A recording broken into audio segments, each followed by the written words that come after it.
I'm excited to finally get around to doing this video for you guys. This boat is been the center of my world since pretty much the day I've gotten it, in the sense that it has really provided an outlet for creativity as well as time in the outdoors and doing one of the things that I like best, and that's fishing.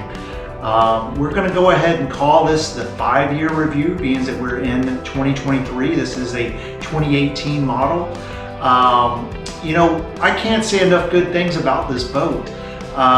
You know, I took delivery in August of 2018, and that was after going through the process that everyone who got one of these boats did. You go into Bass Pro, you put down a deposit, and you order it straight from the factory, and then you wait for it to be delivered. I did the initial walkthrough and visual inspection.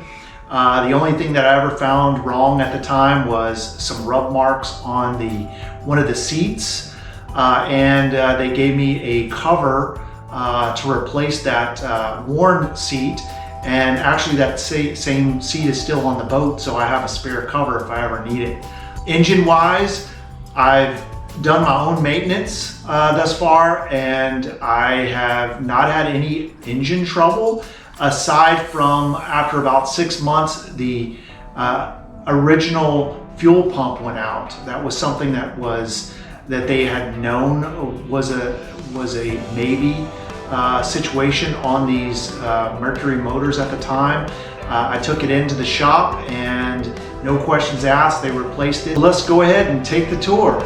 As you can see, I have one of the Dorado quick catch, quick release apparatuses there. It does make things a lot easier when deploying the boat and trailering the boat. Highly recommend it. It's a great product. It's been working out really well. One thing I will point out about this is that if you do install it, you will wind up moving this post forward. As you can see, I've moved it up about 5 inches. That's how you'll get the right angle for that install. Also at the front of the boat, we've got a XI5 trolling motor.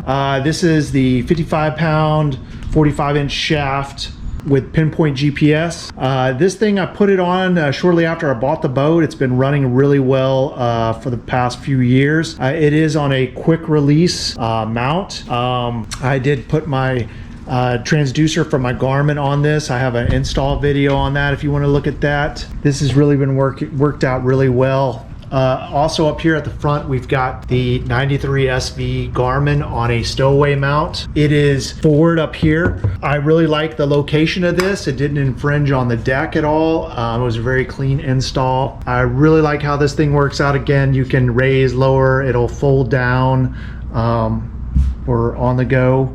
Worked out really good. Primarily, I had gotten this 93 SV at the time to run my live scope. It wasn't until later that I actually put on the transducer, but I can tell you that this thing works great with that transducer. Very, very glad that I wound up doing that. Here is my live scope pole. I've got the perspective mount on here. This is PVC. I've been running this pole for, gosh, 3 years. This was a homemade job. It did this before any of these guys were manufacturing poles. It's still holding up. I incorporated it with a Canon rod holder is what this is right here. As you can see, and it just pops down in here. Nice. So when you're using the handle, of course, it's going to move your transducer to where you want it to be. If you're trolling and you want it to maintain a certain orientation, all you have to do is just tighten this knob. It's worked out really good. On that subject, you know, I've got the transducer cable, and I go ahead and just put it here, and I've got my black box, runs off the DeWalt 20 volt lithiums is how I have this currently rigged up. I've gotten so used to this setup that I'm just going to keep running it just like this. If you guys want to know how I made this pole, let me know in the comments. I'll do a video on that. Again, for 35 bucks, this thing has been performing fantastic for over 3 years. Moving on to the console, lots of stickers, lots of decals. Who's that? If you know, you know. MJB Fishing, aka Heritage OG. If you got one of these boats or a Classic XL, you know exactly who that is. We've got, I run a Carbon HDS 7 up here at the console.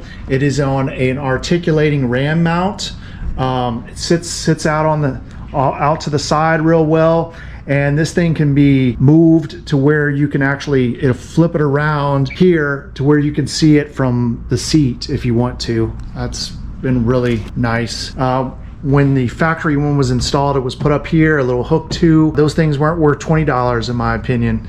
They put a big hole up here in the console. I went ahead and put a cup holder in here to fill that space. I've gone ahead and added a radio. This is just a regular, just Boss stereo. You can Bluetooth it to your phone. It works really good. I've mounted my speakers up underneath there, keep those out of the way, and pretty much if I'm at the console, that's where I want to hear the music, right? So it's right there, blasting at my ears. Big time when I use this is actually out here in the garage. I'll turn it on and when I'm listening to music, doing projects and things of that sort. So moving on, we have installed a bimini top right here. This thing is definitely worth having. I don't use it that much, but when I do, if it's out in the sun, it's a real sunny day and I've got the family along, we'll put this thing up. It's the taller version. I'm 6'1", I can stand up underneath it. I mounted it back here, so when folded, it will lay pretty much all the way back here to the engine, not getting in any of this way here. Okay, another feature of this thing is once you put these little mounts on, these deals will unscrew on both sides, and you can just pop this thing off and set it up against the wall here in the garage, and it's fantastic. Getting back here, we've got the boat buckles. I went ahead and put those on. That was a good feature to add on this boat, much better than the factory straps that comes with it. This is the 40 horsepower Mercury outboard. That was the only engine option at that time. Of course, now they'll give you a 50 horse with a little extra money if you want as an upgrade. As far as the engine goes, I've got one little upgrade here. This is called a Whaletail XL. It is aluminum. It is a hydrofoil. However, that thing stuck back all the way out here, and so what I did was I notched it out and slid it forward, and now it works as a hydrofoil as well as a cavitation plate, and that has really helped give this rear end some lift, okay, because it's kind of heavy back here. I've got the 12-gallon low profile gas tank as well as my trolling motor batteries in series there, so double my amp hours for my trolling motor. This empty space, that's my cranking battery. I had one of the banks of my charger go out, so it wasn't charging that, so I just flipped all that over to the trolling motor batteries. We're going to deal with that later.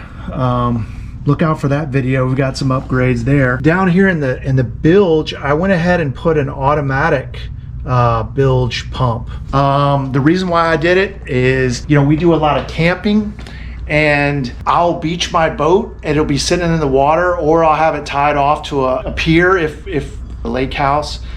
So the point is, it's in the water. If it were to rain or to take on any water, I definitely recommend that upgrade if you plan on keeping your boat in the water overnight at any time. Getting back over here, you can see the deck extension. Got a compartment dedicated for tackle here. And then we've got a legit rod locker down there. Again, I did a video on this. Check that out if you're interested in how I did that. Here we are back around. That's about it, guys. It's hard to believe that I've already had this boat for 4.5 years.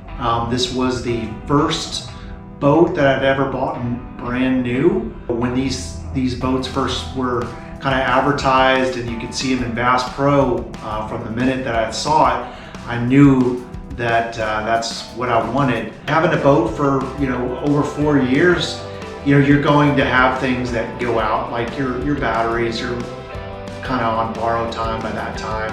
I have changed the bunks on the trailer, and I've also, as highlighted in a previous video, changed the seals and the bearings on the trailer.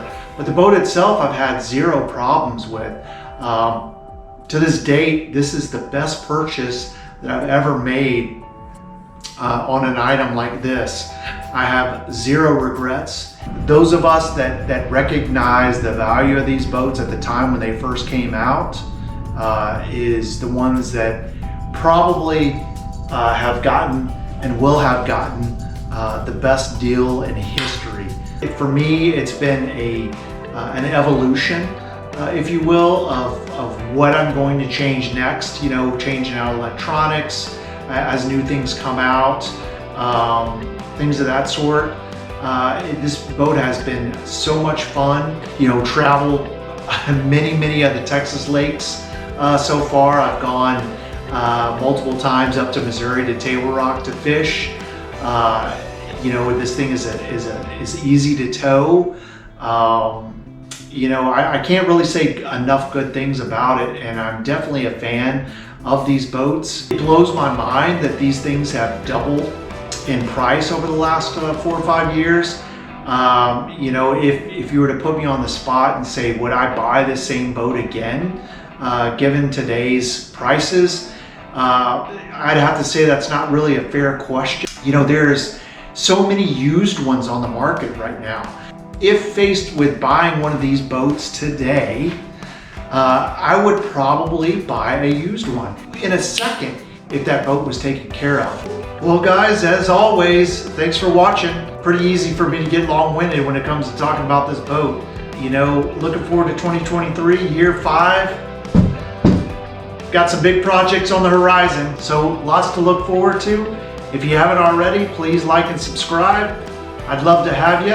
And until next time, bye-bye.